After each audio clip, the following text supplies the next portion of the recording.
That's quite difficult to go after Michael, after Robert, after Natalie, after Alicia. I think we talk about climate change and climate issues quite a lot. And I think you all understood that we definitely need to take action. That's not something that we argue about anymore today. We talked also about local communities, talk also about indigenous communities. What I will try to do now is actually to get this topic of museumhood, try to understand also the climate environment we are in, and then try to get inspired by nature. So that's actually something that I've been working on the last few months, how we can try to get inspired directly by nature to build, create, see, and vision museums. So what I've seen is that I've been meeting the last few years a lot of very forward-thinking museum experts. You are all doing amazing things in your own ways, but what I see most of the time is that the approach could be curatorial, entrepreneurial, design thinking, or more emotional. But what I see always is that there is one element missing. I think some kind of thread is always missing. Trying to use all this inspiration, trying to combine them and making something is really difficult. And I'm not sure as humans that we are actually open enough and aware enough and wise enough to understand all the different elements that should be integrated into something to make it work fully. So, the concept of museumhood should be directly implemented in the DNA of the museum. But this is not just a short-term project. This is not just a one-thing thing. It should be something much more deeper and much more broader. So, to make it fast, I just started to understand, just started to take the best example of sustainability that we have actually around, nature. And what do you understand when you actually look at nature? Because I've been running interviews and doing a lot of researches about this topic. You understand that different elements all together, only if they are all together, can create an impactful and sustainable ecosystem. And if you miss one of them, you unbalance everything.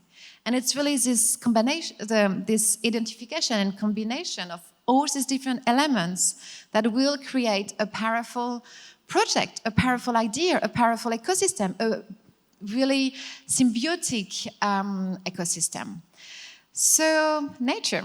What can you learn from nature?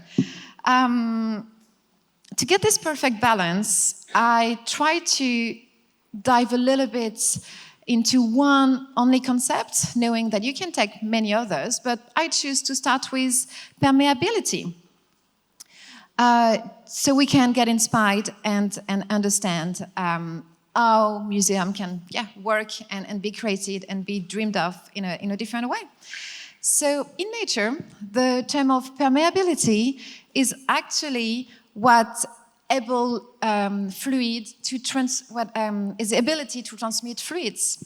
So permeability is actually what you can see in African elephant skin. It's actually what can retain water and mud to cope with the really dry climate that you can find in Africa.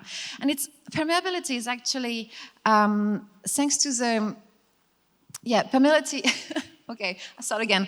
Permeability actually is working only because of this folds and wrinkle that you can see in the skin of the African elephant. But it's also working on the eggshell. That's a perfect environment for birds to grow because the eggshell is permeable enough to let water and microorganisms to evaporate. What is important to know is that these two surfaces are permeable only because there is a mighty balance of 4 elements. And there's these 4 elements that you should actually respect and remember if you want to create a powerful ecosystem in your museum. Open spaces, redundancy, porosity, and infiltration. So I've been seeing example getting inspired by these open spaces. Definitely, there is a lot of museums. They understood what is to create an open space in a museum and to let it grow, let it be, let it live. Redundancy, it's actually the way you can create some diversity and quality, not quantity, in the people you work with, in the communities you work with, in the topics you actually tackle, in the action and activities you actually offer. Porosity, it's a way to stay malleable. It's a way to actually always get ready to change what you have done, what you have planned, and to make it more suitable to the public and the community and your team that are actually using it. Infiltration, it's a way to always stay open, always change. It's going even more than porosity. Porosity, you can change the shape. Infiltration, you change who you are.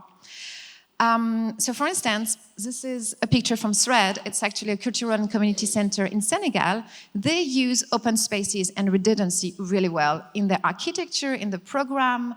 And thanks to that, they actually saw villages from people living in villages nearby starting to use again ancient techniques, but modernized with designers that are actually artists that are actually in residency in the community center. And they also started to see people from different villages using the place as a study hall. So every day you have to think that in this place, that is a cultural and community center, you have classes that are coming to do their homework in the center. Because it's open enough, because it's safe enough, because it's providing everything that they need to actually study and feel good. Porosity, it's why the Middlesbrough Institute Museum of Arts is actually giving new job skills to visitors and create new source of incomes from a community-based exhibition. No, that's actually that, sorry. So basically what they have done, they had this community-based exhibition trying to understand what people would like to see in the museum in Middlesbrough.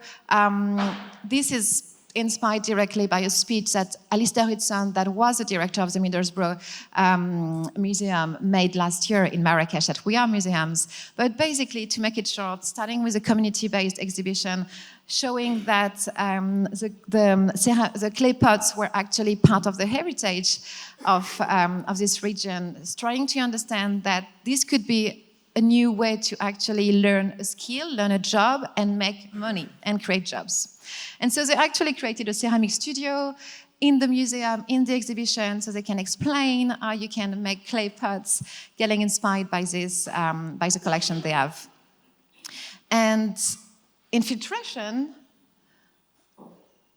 here, infiltration actually made Tate naming a building within Tate in London from the name of activist and volunteer Natalie Bell.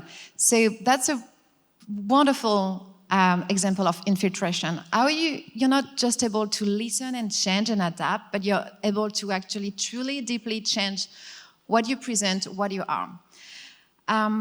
So you will see in the next 2 days a lot of examples of amazing permeability in museums. What I'm asking you now is actually to understand what is your best equation, what is the best balance for you to create the museumhood in your museum? What are the different elements that you will actually need to implement in your museum to create strong and sustainable museumhood and to create a permeable museum? So thank you. But modernized with designers that are actually in art